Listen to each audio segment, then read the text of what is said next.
Hello, everybody. Welcome to a new episode of Grounding Nomads. As you can see, it is not in Spanish, it is in English. This is a very special episode because, it's in English. And also, I'm with my guest, Ania Flanigan, also known as Trechts on Instagram. Ania Flanigan Peña. Ania Flanigan Peña. Ania is one of my soul sister friends. We met 9 years ago in the country of Germany, in the city of Berlin. We went to university together, and so we share many years together. And I have had the honor of being visited in Chile by her. It's been 2 years since we last saw each other. We saw each other in Malaysia. And literally the other day she just described it really accurately. It's just, how did you describe it? We're back to where we left it. Yeah, we pick it up where we left off. Exactly. Ania is such a unique person. What can I say about you? Well, we met when she was 18. I was 19. In the crazy city of Berlin. She lived right under my apartment, and she was always coming to my apartment and I to hers, but mostly not for each other. She was friends with the people in my apartment. We always got along and we hit it off, but we didn't truly hit it off until the second or third year. We were always like vibing, but we weren't hanging out, particularly us two, right from the start. It was more that we were always in the same places. Would you agree? Yeah, definitely. I mean, it's kind of crazy to think how close we are now, because the first 2 or 3 years of us knowing each other, it was very just like peripheral friendship, where we would be in the same places, at the same parties, in the same classes, but I didn't think of you as one of my closest people until much later down the line. Exactly. So, but we were on each other's radar, for sure. Right? Yeah. And, I studied economics, politics, and social thought, and Ania studied Art and aesthetics and humanities. What's my degree in? what do I know? Humanities. Language and thinking. No, my concentration is in art and aesthetics, but it was part of a larger program, humanities, the arts, and social thought, I think.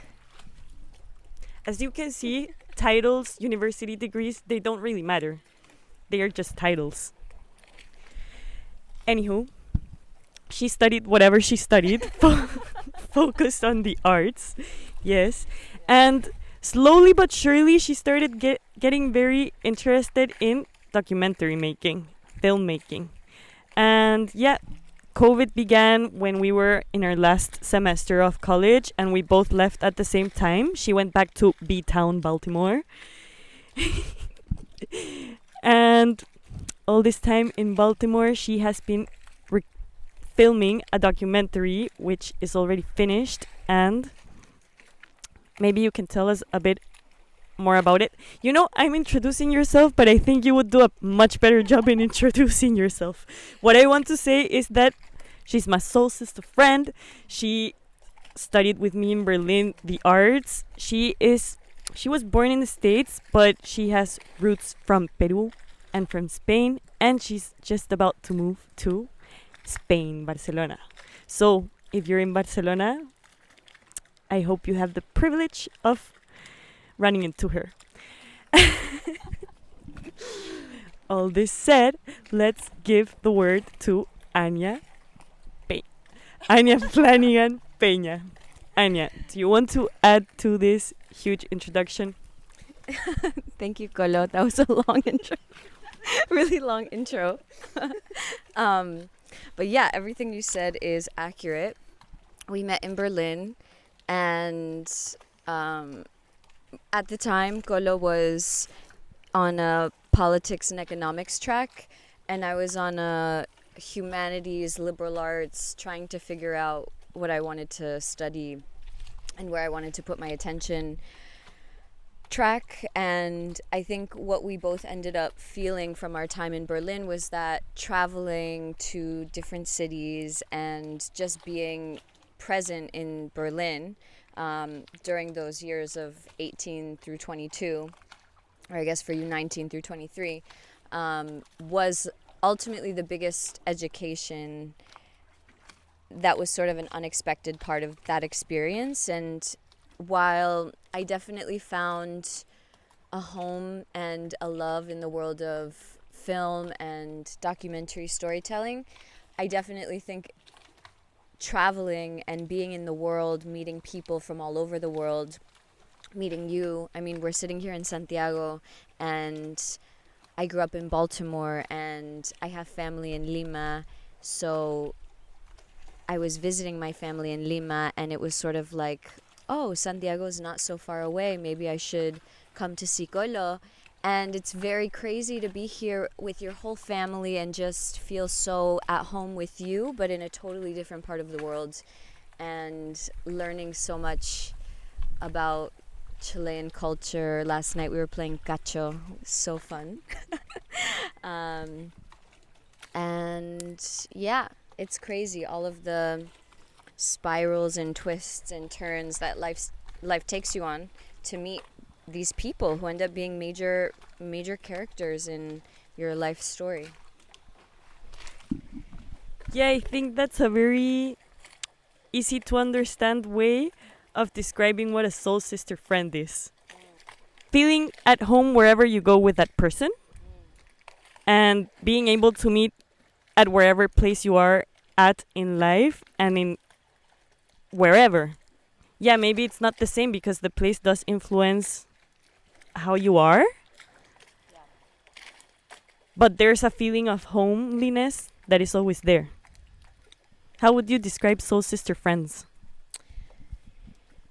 Good question.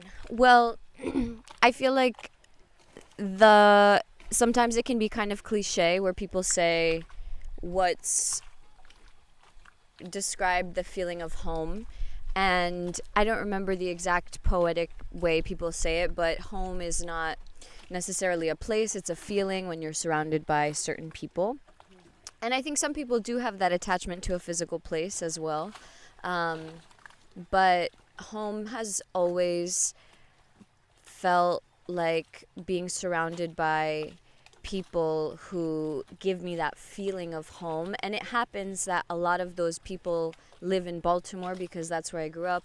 Baltimore will always feel like home, but so many of my best friends in Baltimore left after we graduated from high school, and I only get to see them like once a year, maybe if I'm lucky, maybe once every 2 years now. And whenever we're together, I feel so at home, even if we're super far from Baltimore. And Berlin was kind of the second chapter of my growing up in my adolescent into early 20s years. And Berlin feels like home. But when I go to Berlin to visit, if you're not there, if Pilar's not there, if really close friends from those years aren't there, I don't really feel at home, particularly unless I'm surrounded by people that give me that feeling. So for the soul sister friend conversation, these are just people that it doesn't matter where you are in the world or what the circumstances of life are, just being in their presence makes you feel very safe and you remember that feeling from the last time you were with them. As we say, it's comfort, but not the comfort zone where you don't experience life because you're too comfortable. It's the comfort of living your life to the fullest. Let's talk a bit about Berlin. For you, what was the thing that brought you to Berlin? Why did you decide to study there? I was curious about the school BARD, which the college we went to was BARD Berlin, and they have a campus in New York that I was curious about at the beginning of high school, because I had heard of some people that I looked up to going to that college. So I was just curious, what's that school all about? What are the liberal arts? What is that kind of education like? And I was in an art school at the time. I was studying acting, and I knew that I wanted to do something in the arts, but not continuing in the acting trajectory.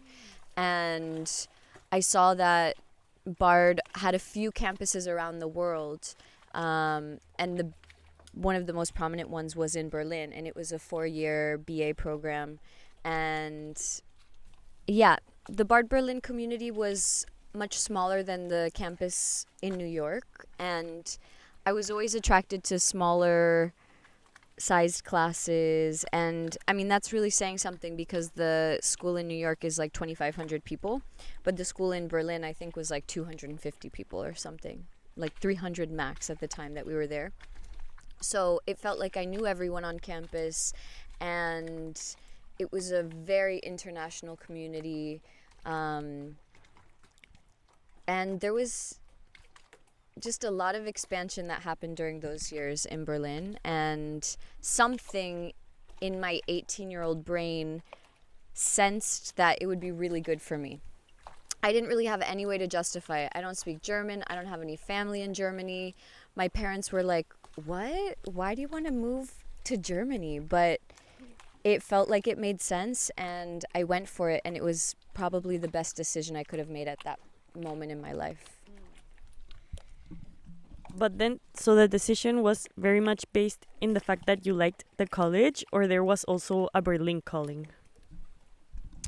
It was the school mostly that was calling me. It was mostly the school, and then the fact that it was in Berlin and what that meant was kind of the afterthought, because I wasn't really huge into techno music. I didn't really know about the club life in Berlin. I assumed that living in a European international city would be fun, would be interesting.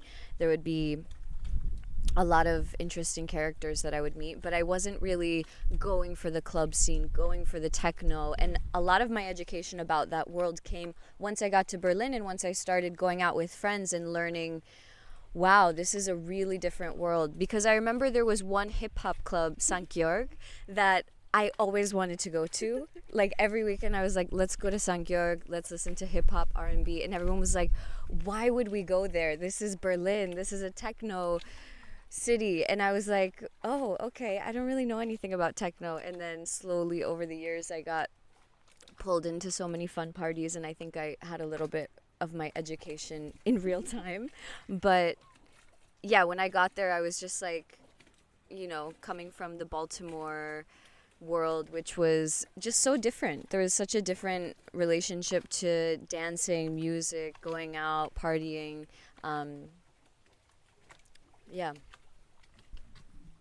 Yeah. So right before coming to Berlin, you knew nothing about it.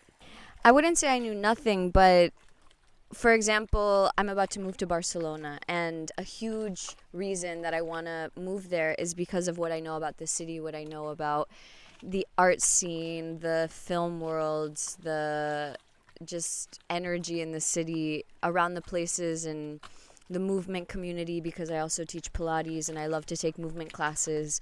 So the city is really what I feel the most drawn to, and I'm attending a grad program to continue studying film, and I'm really excited to be at this school and to do this program, but it's an equal balance of the school and the city. When I was going to Berlin, it was just the school, and that was how I could justify to myself that I wasn't just randomly going out into the world and hoping it worked out. I was really excited to be studying at this school, taking the core courses. I was excited for the curriculum, and then I was surprised to find out that your college education is much more than what happens in a classroom. Totally. We were talking about this yesterday, how when I went to Bard College Berlin, I was expecting my university degree to make my whole career and to be the source of income that would sustain me for life. Basically, I was looking for some sort of salvation to make it through the world and through business. by getting a college degree. But in the end, it was for me, the most education I got was from living in another country, living by myself, figuring out how to live somewhere else. Germany is a place very well known for the bureaucracy. Ausländerbehörde. Anmeldung bitte. There's papers for everything. Everything is with letters. Like, once I opened a German bank account, and I would receive one letter per week saying the instructions to get a password that was different for everything. Like, every information that I needed for the bank, I got it through mail, and then I had to go through a process through mail, not through the internet, to fix everything. So everything was just really complicated, but somehow we made it through. And for me, similar to you, I did not know a thing about Berlin. I first wanted to study in the Netherlands, and then I started thinking that Netherlands is way too not serious. I thought there was too much party, too much not seriousness, and so I decided to go to Berlin. Little did I know that Berlin is like living in a game. It's another world. It's a parallel universe. Things don't work the same way as they do in other places. Of course, every place is different. But I remember that in Berlin, it was the first time that I ever thought, wow, not even adults know what they're doing. Everyone is lost and finding their way in this world we live in. And that for me was like a feeling of, wow, that's so lonely and scary. But in the end, that's the mystery of life. Did you get any moments like that in Berlin where you realized things weren't what you always thought they were? Yeah, definitely. But it's hard to say exactly what it was that I was processing or learning in the moment, because it was like I was 18 and I moved to a different continent, and I was living by myself for the first time, not in my parents' house, and I was surrounded by all these people my age, and we all lived together. And I grew up an only child. I now have 2 half brothers, but until I was 17, I didn't have any siblings, and I always had friends, but like I never lived with other kids my age in my house or sharing space, roommates. And so to just live with so many people my age, they're always around and there's always someone to talk to, or in the kitchen or upstairs there's Colo and that whole crowd of roommates, and you walk down the street and there's all these people. It was like, oh my gosh, there were so many new worlds I was experiencing for the first time. And it was hard to say if it was exactly Berlin, or if it was also the feeling of being independent, or if it was the feeling of not being in high school, not being on this like track. Like I chose to be in that situation. It wasn't me just following the path, you know. I feel like some people forget that it's such a privilege to go study in college and just get to spend all day reading books, talking about what you're learning. And it was that processing of like, is this really my life? Like my job is to learn right now. And then also just, yeah, the element of the city life where I am taking public transportation, I'm learning German, and it was hard to say if it was Berlin or if it was just that moment in my life.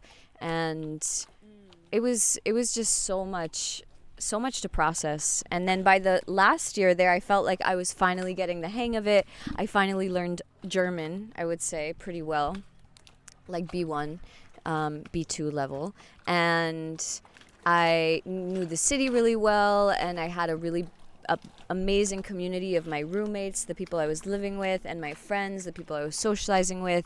I figured out what I wanted to do with my life in terms of doing film, and everything was just starting to like flow. And then the pandemic happened, and it was like, hold on one second.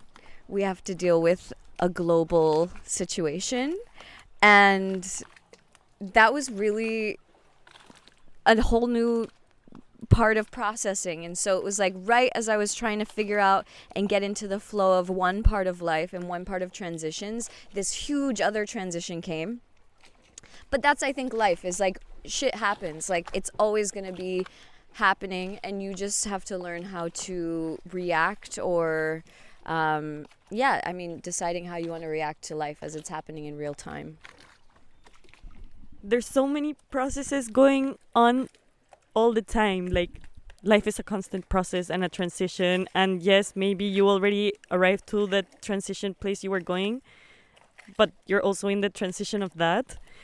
And in Berlin, we were in the process of figuring our way in a new place, figuring our way in Berlin, figuring this new stage of life that we were on. Everything was changing completely. And the first year, I think it was like going with it and seeing where life brings us and exploring and meeting the people in Berlin, meeting our college friends and acquaintances, the teachers. In Bard, we studied Bard College Berlin, and it's in Pankow. If you've been in Berlin, Pankow is not a hip neighborhood. I would say it's like the suburbs. Yeah, it's pretty far from the like center part of Berlin. So if you want to go to the fun places, you need to take the public transportation for at least 40 minutes, I would say. And the first year we lived in the college apartments. So it was like living the college experience because you lived with your classmates. And then the second year we were off on our own to find flats in the city. Berlin is one of the hardest places in the world, I would say, to find a flat. For me, I was always looking for a flat, but Ania somehow managed to get the best flat of Berlin in like the blink of an eye. Tell us about that flat in a minute. No. Okay. Well, it really was an amazing flat, and I don't know how I lucked out because it was so much more than a flat. It was also, my flatmates became like my family members, and we celebrated every holiday together. We're still all on great terms. We've all like branched out into the world, but it was so random. Like I was just on Facebook Marketplace in the States, in Baltimore, back home for the summer, and I was randomly scrolling, and I saw these photos of a flat that I was like, there's no way this is real. These photos look way too just otherworldly, like a loft with a crazy view of Prenzlauer Berg. And there were also, so the person who had posted it like 4 days prior, and there were already like 200 comments, DM, I would love to live here. And I was like, DM, I would love to live here. And I was trying to shoot my shot, and randomly the owner of the flat messaged me and said, hey, let's FaceTime and we can see if you're a good fit for the place. And I was so surprised that she even responded, because I was responding really late after, like typically with Berlin you have to respond in seconds to even get a response back. And she was responding to me like 4 days after the fact. And we did a FaceTime call, and she was like, I think you're a good fit. She said, I'm between you and one other person. I'll let you know tomorrow.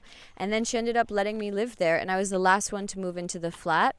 And she basically curated this group of 5 people that she thought would live well together. And she was right. We all lived really well together. And I was the youngest. I was like 19 when I moved in, and all of my roommates were 20 through 27, and now they're like, you know, older siblings, and we went through so many important moments in life together. When I graduated from college, they all watched me graduate on Zoom because I had to go back to Baltimore because the world was shutting down, and our college told everyone, hey, we're not doing a graduation. And you know, they came to my play when I was on stage, and they were just, it was like I lived with family. I found this family, and it was so special. Totally. And that just reminds me of the processes. Like, I also remember because I was always looking for a flat. My flats weren't permanent, and I was always in transition between one until I found another one, because everyone wants to live in Berlin, and so there's one amazing flat in an amazing location, and like Anya said, 200 comments. And in that process of finding houses, I learned exactly that everything is a trade-off, and there are things when you're choosing something that are non-negotiables. You have to have them. And in a house, you can choose to have amazing flatmates. You may choose to have an amazing location, a beautiful apartment. For me, those three are non-negotiable. But then sometimes you're in a place like Berlin and you need to find something like this, and you need to settle and see which of your non-negotiables you have to settle for. So life is a process, and there's so many processes going on at the same time, and in those processes you learn how things work, and then you realize that there have been people that have been thinking about the way this works for a long time before you. Anywho, you moved to your amazing apartment. I kept looking for a flat, and I got a flat that was also really awesome because the flatmates were family members, but the location was shit. I mean, it could be worse. It was Lichtenberg, very well connected and closer than Pankow, but still not a hip location. But the roomies, they are family, and that's what makes it all. And so yes, you start settling, you find your own place, you decorate it with your own things, you have your family roommates, and then you start settling more and more into Berlin. And then the third year comes, and you walk in the streets and you meet people you already know, and you start feeling like a Berliner. And you know the places, and people come to Berlin because so much people just go to Berlin because they want to party for a weekend, or it's like a middle place to go anywhere also. Not really Berlin because it has a bad airport. Now it's better. And people come, and you know where to take them, and you know how to guide them. And then you start feeling like you are part of the place. And then fourth year comes, and you've already done enough partying, so now partying maybe doesn't happen every day of the week or every weekend. It's more occasional, and you have more dinner parties, and you're like more underground, more chill, perhaps. Yeah, more at home. And yeah, then COVID came and we had to leave. But I just find that process so amusing of like slowly settling into a place, slowly finding your place, and suddenly feeling like it's your stage. You know everything, you know everyone. Not everyone, but more and more people. Yeah. I mean, when COVID came, I didn't feel like we had to leave. That's the thing. I felt like I saw a lot of people I know who weren't from Berlin, whose family was not close by, not leave. And that was a feeling in that fourth year that I realized, yeah, I've lived here for 4 years. I know restaurants that I like. I have all these parks that I have memories in, sitting and hanging out with my friends there. But on some level, like, my family doesn't live in this city. So many of my friends, because it's our fourth year, we're graduating, are leaving. What would this place feel like if the people that are most important to me, the people that I've met while I've been here, weren't here anymore? It's just me in the place. And that's when I kind of realized a little bit what some of my values are. And for me, when I was 18, it was like, I really want to go out into the world very fearless. And it's okay to not be super close to my family. It's okay to not really have too much of a built-in community, and just hope for the best when I get there, and hope that I'll meet people that I really connect with. But now, you know, and when I was 22, like coming towards the end of it, I started to feel like, and also sensing that the pandemic might be a really big deal. Like it might be more than just a few months of something happening, but like a long-term shutdown of the world. I realized how important it was to be near my mom and how important it was to feel connected to people, and that just understanding the subway system wasn't enough for me to feel at home in a place. And there was a layer of like disconnect in that fourth year that I realized, yeah, I spent a long time here. I spent the past 4 years here, and I'll always hold this place in my heart. But it's the people, like it's all of the people that I met that made it so special. And that's the beautiful thing about the people leaving and going out into the world, is that you can see those people anywhere, in Santiago, in Malaysia, in Mexico, in Baltimore, in LA, in New York. And when you see the people, you get that feeling. So it wasn't actually Berlin in the end. It was like, it was all of us being there at the same time together. And I think there's a lot of things in life like that where it's all timing. Like life is all timing, and it feels very random sometimes, and you can put as much weight on it as you want, but on the timing of it all, that is. But like timing is everything. Timing is everything in our relationships, when you meet people and what part of life you meet them. There's so many people I met in Berlin that my 18-year-old version of self just wasn't really ready to be connected to them in that way, that my 26-year-old version of self, I mean, I've changed so much. Like my lifestyle has changed completely, and so maybe there are people that if I were to meet them now, we would connect much more deeply. Or vice versa, people that I was really close with when I was 19 and I was partying all the time, that now it would be hard to find our common ground because the lifestyles have shifted.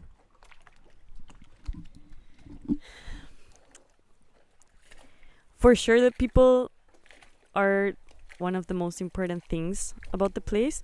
Maybe I never felt like Berlin wasn't home because most of my closest friends stayed there. But I do remember, yeah, for me, when I left Berlin all of a sudden from one day to the next because of COVID, it was also because I was like, what am I gonna do here? Everything is closed. I had just gotten a job in a pizza place, and that closed the day I got the job.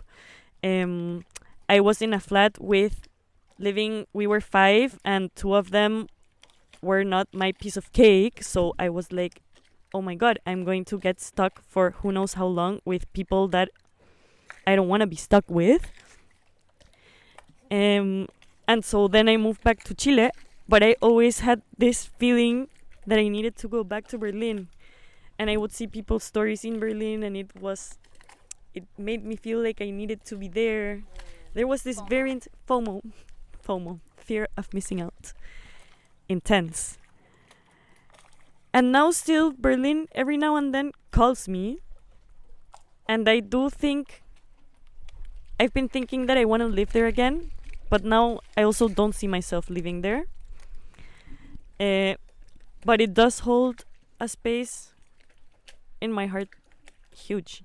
And I feel that every time that I go back, I get huge things out of it.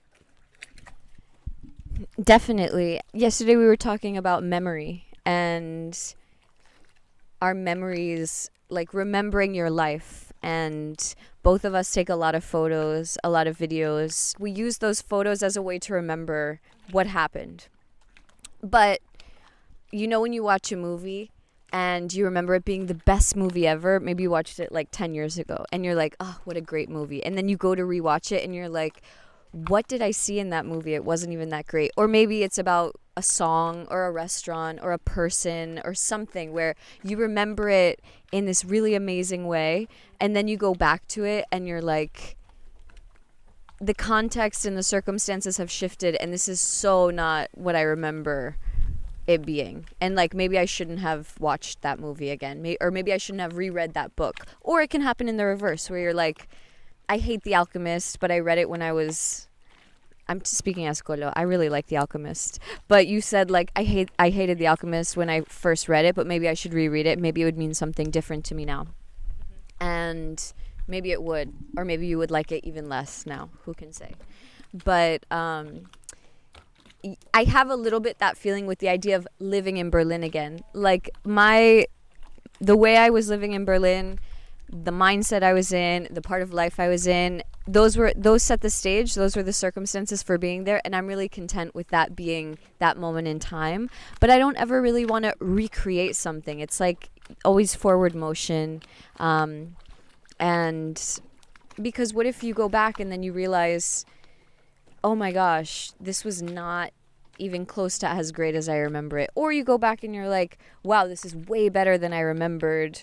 All of these biomarks, all of these great parks, all of these club mates, which you can't find anywhere else.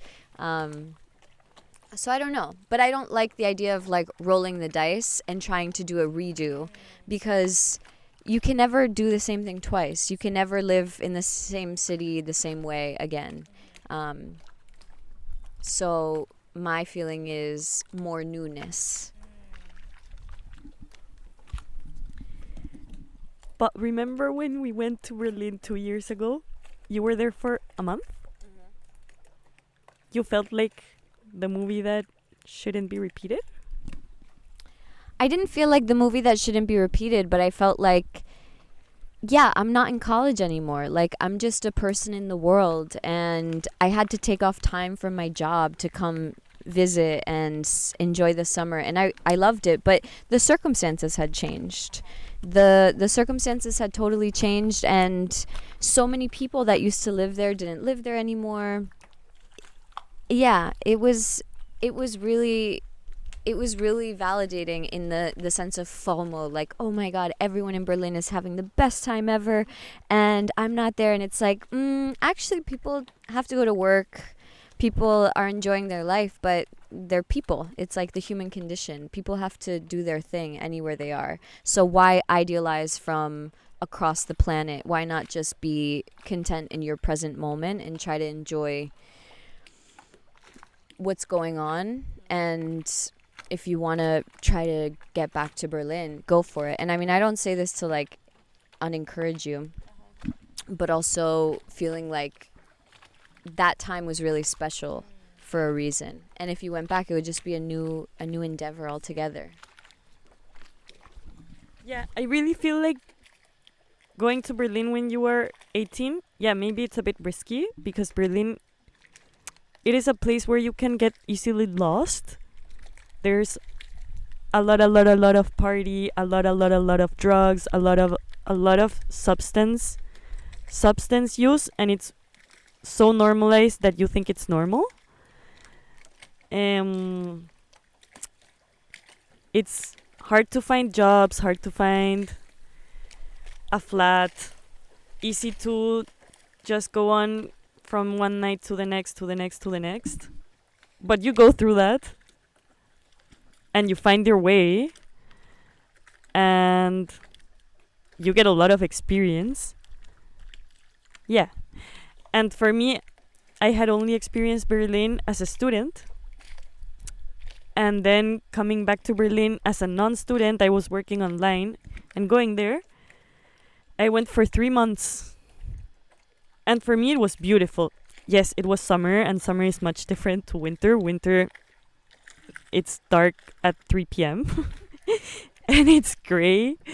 And people get angry. People don't understand why, if you're not from Berlin, you would come to Berlin in the winter. But in the summer, it's just so full of life. You go to the park, you go to the lake. It's surrounded by lakes.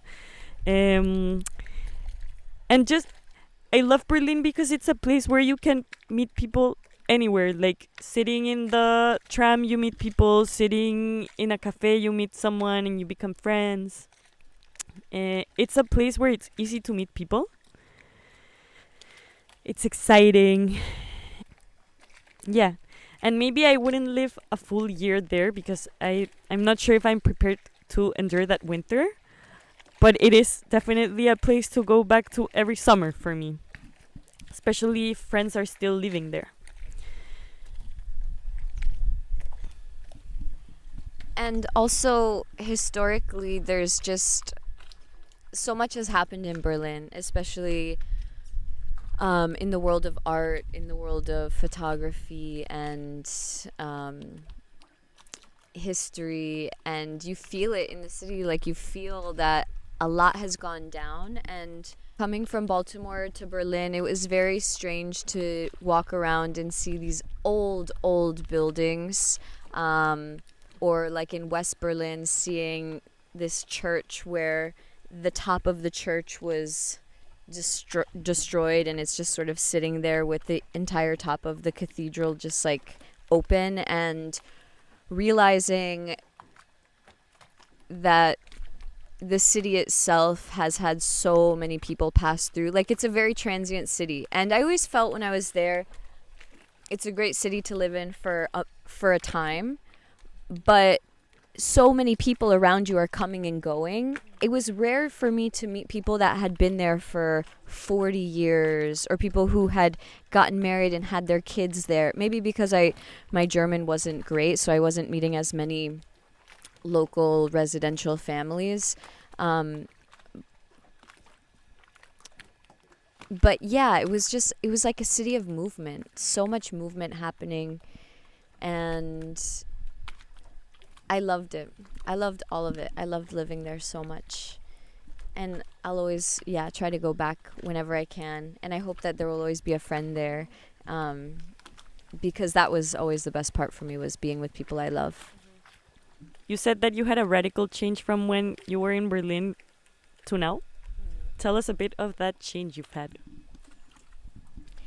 Well, my lifestyle really changed because I started considering my future and what I wanted a little bit more intensely than I was when I got to Berlin. When I got to Berlin, it was very instant gratification, going out, having fun, and just thinking about today or tonight, and not really thinking about the consequences of like staying up all night and how tired you're going to be the following week, and the toll it takes on your body and your brain cells. And I just wasn't really so considerate of the way my lifestyle was impacting my creative capacity, my reading things and really retaining that knowledge. And it was like I don't really have any regrets about any of it, because I was meeting so many people. I was enjoying. It was like a time of indulgence. Like, I was indulging in socializing and enjoying so many parts of life and discovering so many parts of myself. And also, the big change came when I realized that I wanted to be a little bit more serious in my aspirations for myself. Like, I wanted to learn more about documentary film. I was always taking film classes with Matthias, who was my advisor, who I adore, and was such a great teacher and opened my mind to so much cinema, world cinema.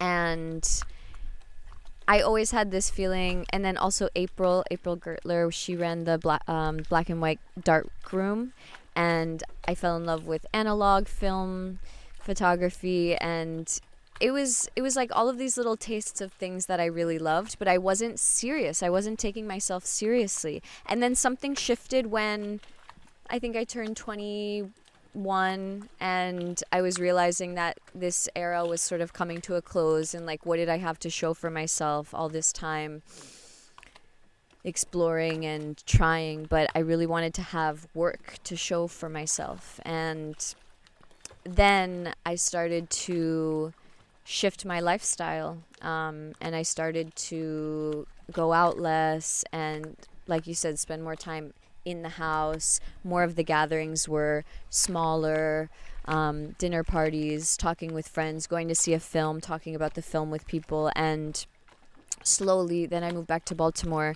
I started working in the film industry, and that was like big wake-up call. Like, this lifestyle of working in the film industry is really intense, and it's long days on set, and just get your priorities straight quickly. Like, what do you want to be doing? And working on a film, working on a documentary for the past 4.5 years, co-directing it with Gaia Bethel-Birch, and that film's coming out this year. And that was also a big wake-up call about how films are made and the process of funding and applying for grants. And constantly, as my priorities and values started shifting, my lifestyle started to match it. And then another aspect of that was when I was working on a project that was filming for like 9 months, and the days were really long, and I was working as a producer's assistant, so I was sometimes like standing for a long time, or I was running around town. Whatever the circumstances, I felt like my body was kind of taking a hit because I wasn't really moving my body consciously. And then I started taking some Pilates classes and realizing how amazing having some sort of movement practice was for when you have this intense lifestyle and you're working a lot. Just something to get out of your mind and get into your physical body and like stretch your spine and fix your posture and make you conscious of your low back, because people don't really tell you how intense filmmaking, how intensive a toll filmmaking can take on your body if you're not consciously considering it, especially like editing, sitting there for hours hunched over at a computer. So integrating a movement practice into my life, that was like the biggest change, because when I lived in Berlin, you couldn't pay me to go work out. Like, I was so anti-exercise. Dancing was my exercise, which is great exercise, but now consciously moving Dancing at the club. Dancing at the club was my exercise. But now, like, consciously taking time to move your body, to consider your health, it also helps with the creative mind, and like things come in when you're just getting out of the busyness of your head and just into the flow of movement. So that's the big change, is that I used to indulge in all of my vices and pleasures and everything, and now I feel way more concentrated on what I want and where I want to go. I love it. Such a natural flow. Like indulging, exploring, being open to anything, and then slowly starting to find your way and taking it seriously and more seriously and more seriously. And then like being so aware that while filmmaking, your body, the filmmaking industry took a toll on your body, you just naturally started moving more. How does movement make you be inspired and be more creative? That's a good question. Well, one thing is that I kind of consider my movement practice and teaching movement, like teaching these Pilates classes, and now I'm offering virtual Pilates classes. But for the past 2 years, I've had 5 classes a week in person. People come and we're doing a flow. And I find like the movement practice itself it feels like a form of creative expression, because you have all these people in a room and you're cueing them, put your leg in the air, grab onto your ankle, lift up your chest. And not only does it like feel good to incorporate the breathing, to incorporate the awareness, the body awareness, learning about your body, feel through experience, through feeling your body on the ground, feeling your own weight in your palms, all of that. But the actual flow component, where you're just flowing, are we going to be standing? Are we going to be on our back? Are we going to be on our belly, on our side? That has always felt like a very creative, like a dance, like you're cueing this, you're choreographing in real time. And so that is one method of the creative expression, but also just moving the body like is such a release on so many levels that I don't even think I'm aware of some of the levels. It like unblocks something so that your creative mind, which is always going, there's always this channel of ideas. It's almost like the movement practice, and the more consistent I am with moving my body, the more I'm just stripping away all of the clutter, all of the mental buzzing that's kind of blocking access to that channel of ideas. And so I've found that the more consistent I am with movement, the more I have access to this channel of just ideas. And then you decide what you want to do with those ideas. But ideas for films, ideas for editing, ideas for photos, ideas for conversations, for projects. So many ideas that I've never really acted on, but also my movement practice is not as consistent as I would like it to be. I would love to have more of a daily practice, but it takes time. It takes a lot of time to get to that place. Another process. So you also mentioned how you were working on this documentary with Gaia. The documentary is also about a dancer. So there's like definitely a movement calling through documentary making. How would you describe your documentaries, and do you want to talk about the documentary that you made with Gaia? Sure. I would love to talk about that film, and I would love to talk about just the attraction towards movement in general because, well, first of all, the film is called The StoryDancer, and it's about a woman from Baltimore who is a storyteller and a dancer, and she was my teacher in high school. She was a dance teacher, and she's Gaia's godmother and neighbor, and generally she's just a very beloved person in the Baltimore arts world, and she has this amazing story because she's lived for 75 years now, and she's impacted so many people's lives, and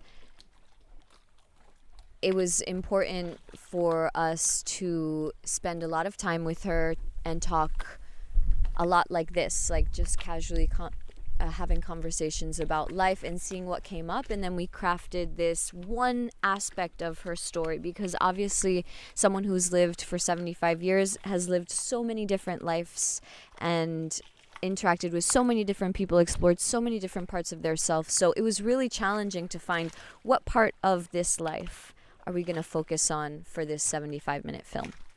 And in the end, we ended up focusing on how her work from the time she was in her late 20s to now, because she's still working and she's still teaching dance and performing, how some of the choices she made has impacted those around her and kind of inspired people to make similar decisions about which path you want to follow in your life trajectory. So that's coming out later this year. I'm really excited for that. And then in terms of being attracted to movement in general, I mean, I feel like movement, and my Instagram for the Pilates classes is Mas Movimiento. And part of the inspiration for that name and why I'm attracted to movement and less so Pilates, I mean, I have a lot of respect for Pilates as a movement style, but just the idea of movement in general is because movement for me inherently implies change.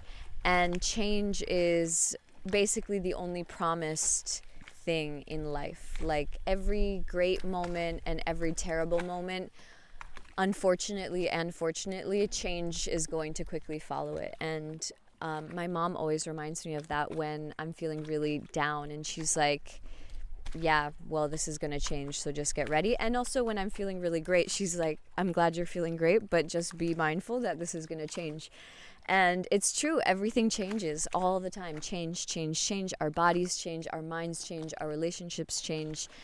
And going back to this theme of transitioning and like, what did I learn from Berlin? It's like, it's hard to really pinpoint what I learned in Berlin, because really the question for me is what did those changes teach you? The change of living in a different city, the change of going to college, the change of being in your 20s, the change of indulging and partying into becoming focused on trying to make something of your life and have some sort of impact.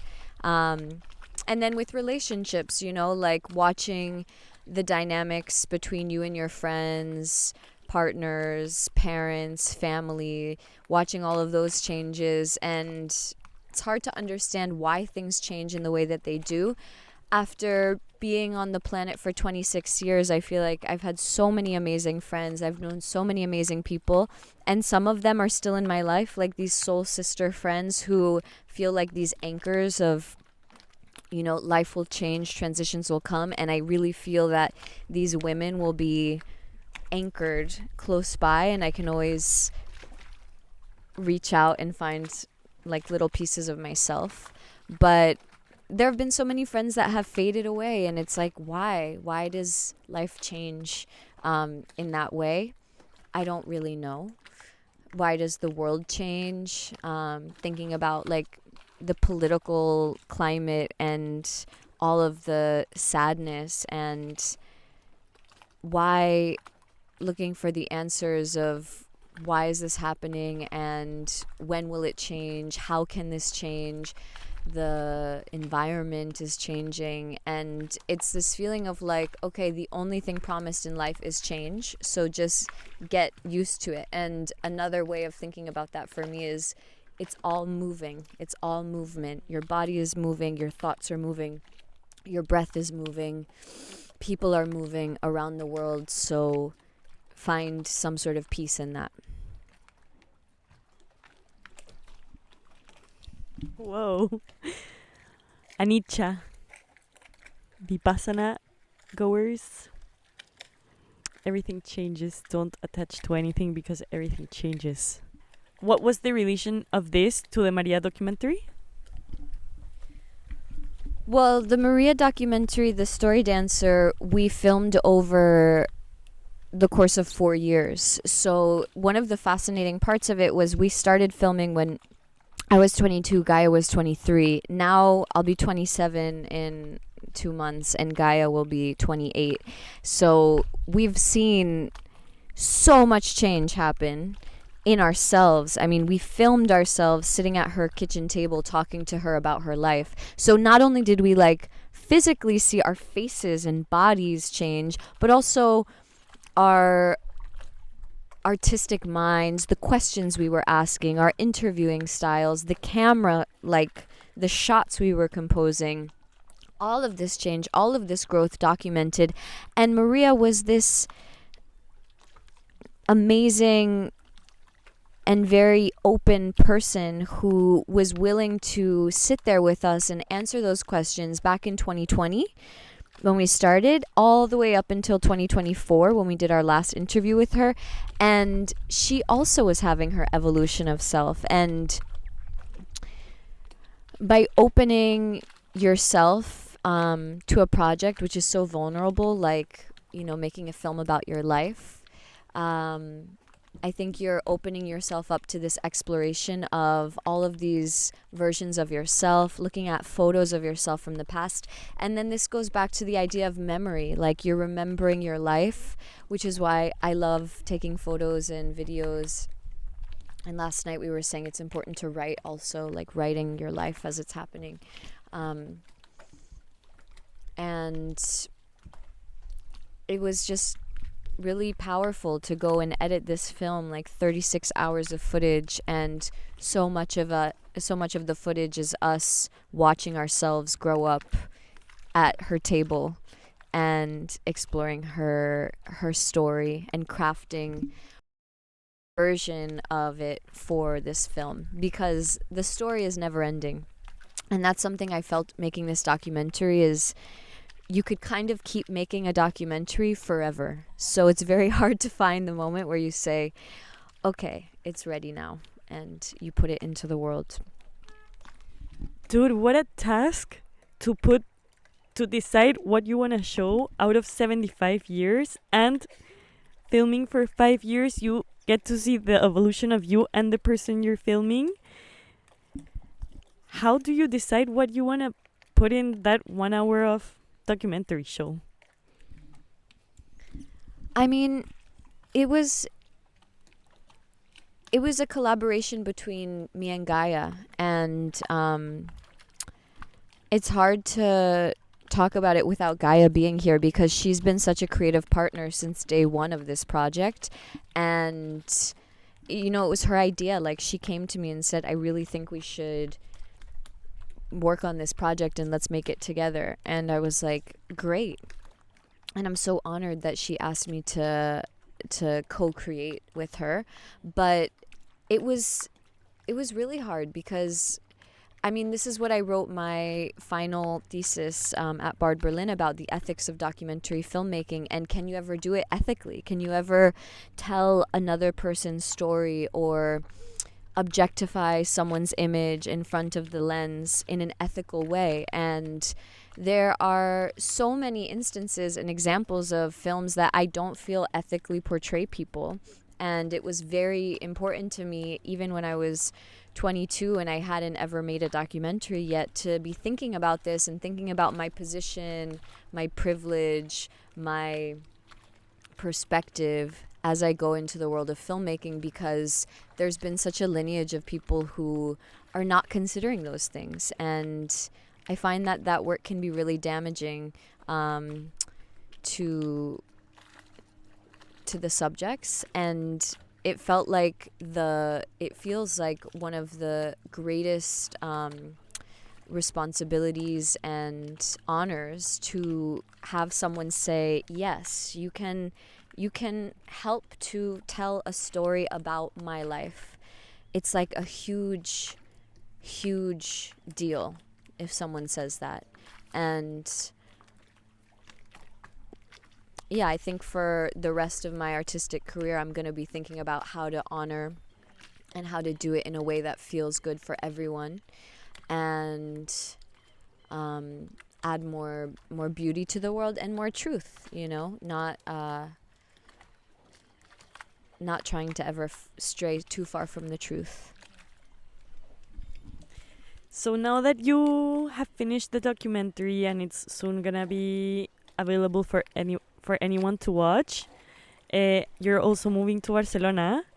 What are your creative projects that you will be involved with, or what's your vision for the next few years? That's a really tough question because I'm kind of taking it one day at a time.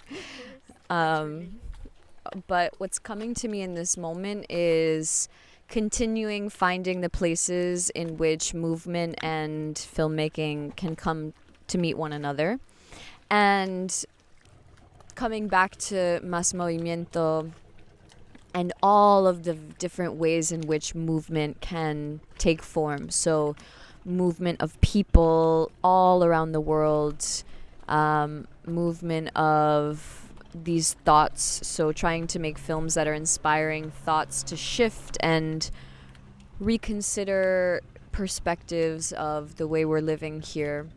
And movement of the body. I mean, I love working with dancers and athletes and people who are like very conscious of their body, conscious of their movements, because it also translates so beautifully onto the screen to see people moving and using movement as an artistic means of creation.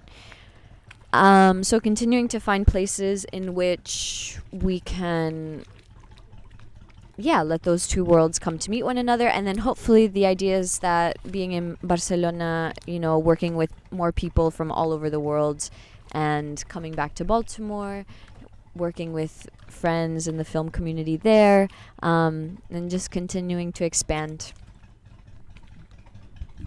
So if people want to see your documentary or take your Pilates classes or see anything that you're doing, where can they find you? You already said Mas Movimiento, the Instagram. Anything else?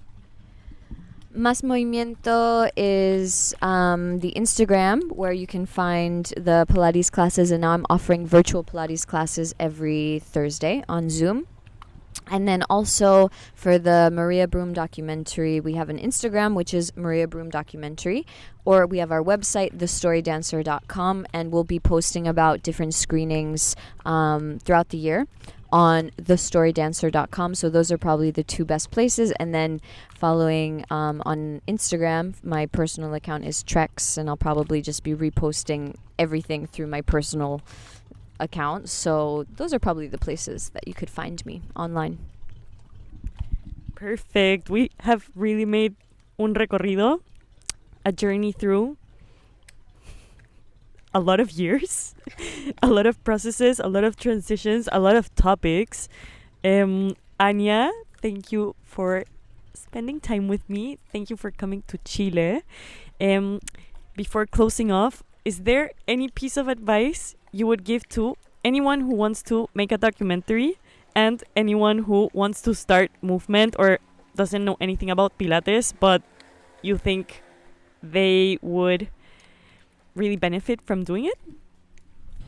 So in terms of the documentary, I think the best part of the past few years of making that film was collaborating with Gaia and having a creative partner. And the dream is to just keep collaborating, and that's one of the things I love about film, is that it's just so inherently collaborative. You're constantly working with people, new teams, and yeah, I feel as though it's important to be open to the collaborative process because there's so much unexpected lessons and beautiful films that come out of it.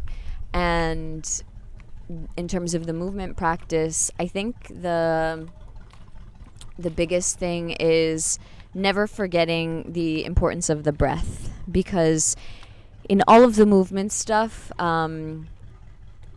for me, the biggest impact has always been my mental health and the way, yes, there's impacts on the physical body, yes, there's impacts on the creative mind, but really the mental stability that it brings. And so much of that is because of the regulation of the breathing and the remembering that the breathing is going to be with you all day, every day for the rest of your life. So the more focus there is on figuring out how to breathe as you move your body and how to get into these challenging positions and getting to these places where you feel your muscles fatiguing and you're like, oh my gosh, this is so intense, and you're breathing through it and you're figuring out how even in the most complicated, in the most challenging moments in your life, you can come back to your breath. Your breath is always there for you. That's a huge lesson. So as you're getting into it, just to remember, I'm never going to go so far that I have forgotten to come back to my breath. And as you said when you taught me yoga a few days ago, la respiración es tu ancla. Breathing is your anchor. And I love that because it's kind of true for all the moments of life. Truly. Love it. Simple. Whatever you do, remember your breath. Love. Thank you, Ania, for being my host. Thank you, Ania, for being my guest today. I love you very much. I love you too, Colo. We really hope you people get something out of this amazing conversation. And we'll see each other on the next episode. And I need to take Ania to the airport very soon because she's leaving today. Bye-bye. Bye. Bye-bye.